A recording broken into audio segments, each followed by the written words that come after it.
You open your eyes and something is immediately wrong. The ceiling is wrong, the smell is wrong.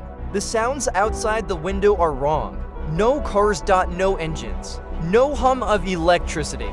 Just horses. And voices. And the distant sound of a newspaper boy shouting headlines on the street below. You sit up slowly, the bed is hard.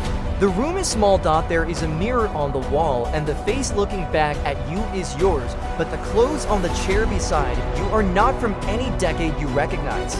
You walk to the window. The street below is 1920.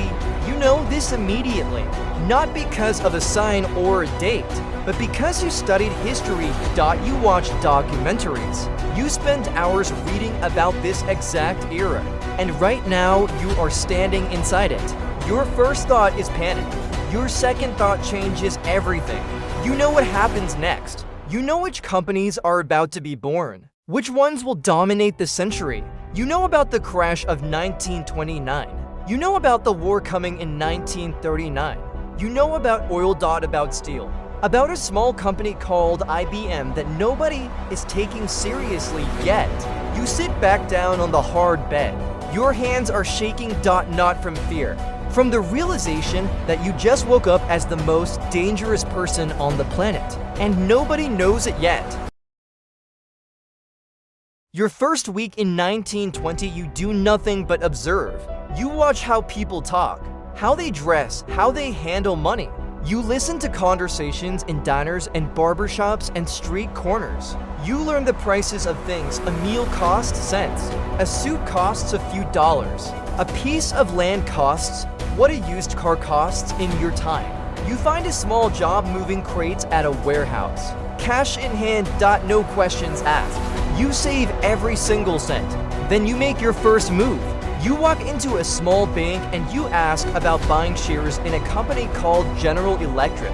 The banker looks at you like you are slightly crazy, but takes your money anyway.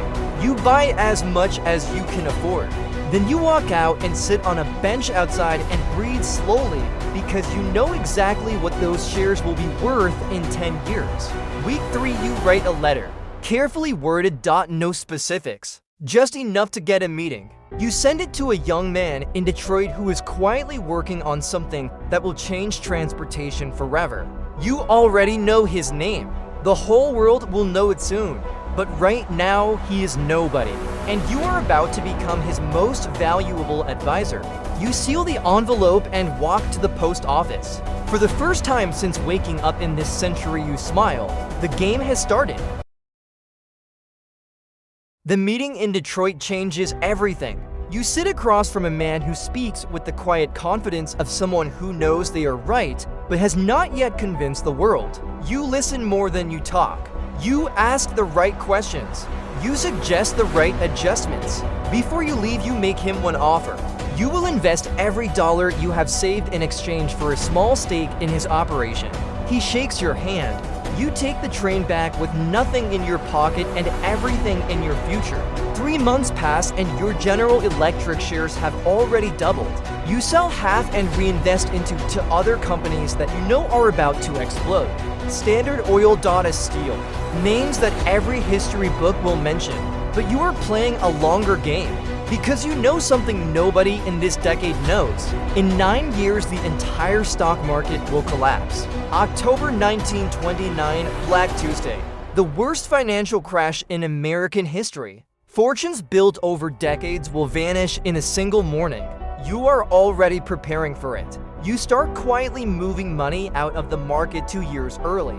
People around you think you are insane. Your banker tells you that you are making a mistake. Your business partners laugh over dinner. You smile and say nothing because you know what they do not. The crash does not scare you. The crash is your greatest opportunity. When everyone else is selling in panic, you will be buying everything in sight for pennies on the dollar. You go home that night and write down a list of every company worth owning in 1930. The list is long and you have time.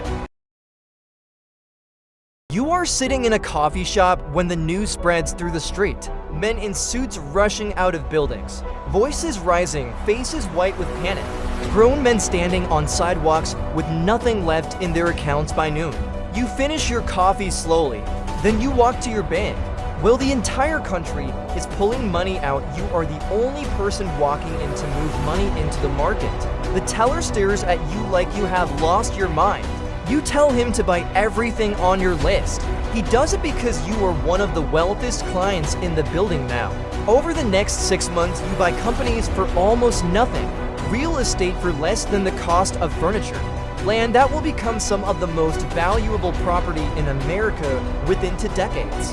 By 1932, you own more than most men 3 times your age. But you are not done, because you know the biggest event in modern history is still coming. A war that will reshape every border on the planet. And before it starts, certain industries will grow faster than anything the world has ever seen. Defense.manufacturing, aviation.communications. You spend the rest of the decade positioning yourself perfectly, not because you are smarter than everyone around you, but because you already read the last page. By 1940, your name is in newspapers across the country. They call you a genius, a visionary, a man with an extraordinary instinct for the future. You never correct them. You just fold the newspaper neatly and place it on the table. Pour yourself a coffee and start planning the next decade, because you already know exactly how that one ends too.